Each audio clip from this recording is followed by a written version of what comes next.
now I think we're just over the moon. We're just happy. I think it's been, as I said, hard winter and incredible race today. Start, I wasn't entirely happy. I think I was a bit, too nervous. I was surprised. I thought you were going to do it. Yeah.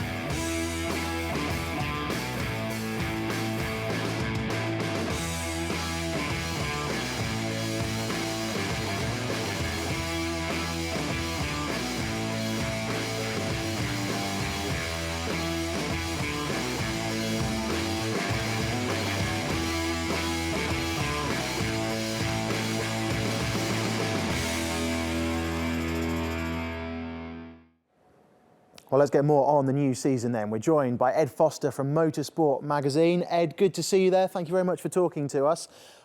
We knew Ferrari were looking fast. Did we expect them to be that fast?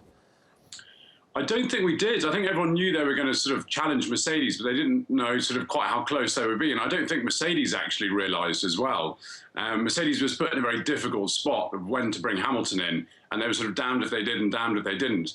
But actually, whatever they did, Ferrari really was going to win that race, because ultimately it was a faster car on Sunday, and that's when it matters. So what have they done differently then this season, Ferrari, that they can compete with Mercedes? Is it the new rules and regulations or something they've done? Well, it's a bit of both. Ferrari's obviously had a very good winter working in all aspects of the car. The aerodynamics are obviously very good, which you mentioned. There's more downforce, and they've done those rules sort of very well, Ferrari. They've also found some more power from their power unit, which is so important. Mercedes has as well, and that's made a step. But ultimately, what Ferrari has done has come up with a really good race car. Mercedes qualified in the front row, and they're extremely quick over one lap, sort of 0.3 of a second faster than Ferrari. But ultimately, the Ferrari's kinder on its tyres, and it can keep the pace up in the races. So I think it's going to be a really, really exciting season. So how do you see the season panning out then from here? Is it going to be a straight battle between Mercedes and Ferrari?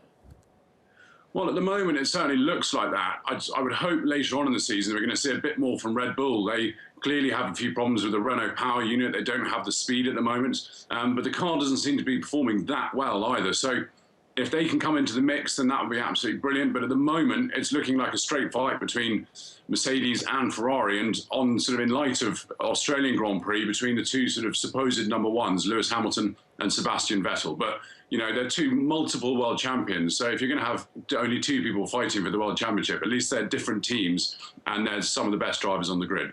And of course, the reigning world champion Nico Rosberg isn't there. How do you assess Valtteri Bottas and his first race for Mercedes?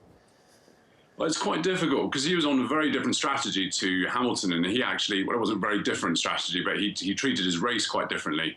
And in the latter stages, he was a lot faster than Hamilton, whereas in the earlier stages, he dropped back, and he was a long way back, and had people sort of scratching their heads, wondering why they had employed this driver. But actually, in the latter stages, he was much faster, but Hamilton was told to turn his engine down, the actual power coming out from it, to try and save some of its life, because Mercedes realised that he wasn't going to be able to overtake Vettel on track, so he saved his engine, and that message was actually passed on to Valtteri Bottas as really a sort of a very clear way of saying Hamilton's turned his engine down, to hold station, don't overtake.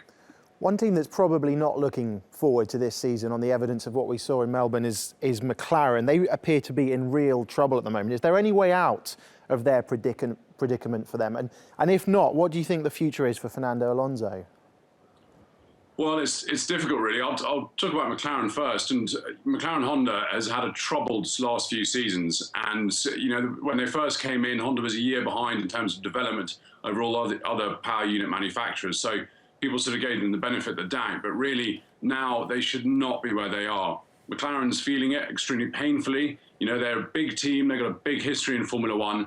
And they have talked to Mercedes about getting one of their power units. But a divorce between the power unit manufacturer and the chassis manufacturer is huge. It's not going to happen this season. So really, they're not looking to changing until 2018 at the earliest. But really, I wonder whether that's actually just a bit of a kick to Honda, saying, look, we will go and talk to other power unit manufacturers, and you need to raise your game. In terms of Alonso, I suggest he is waiting patiently to see how Bottas gets on, because Bottas is only on a one-year contract. So if he doesn't perform relative to teammate Hamilton, he could get a seat at Mercedes. However, the last time Alonso and Hamilton were teammates was in 2007 at McLaren, and we all know how that ended. It wasn't very good. Okay, it's going to be fascinating to watch the season develop. Ed Foster, thank you very much. Thanks very much.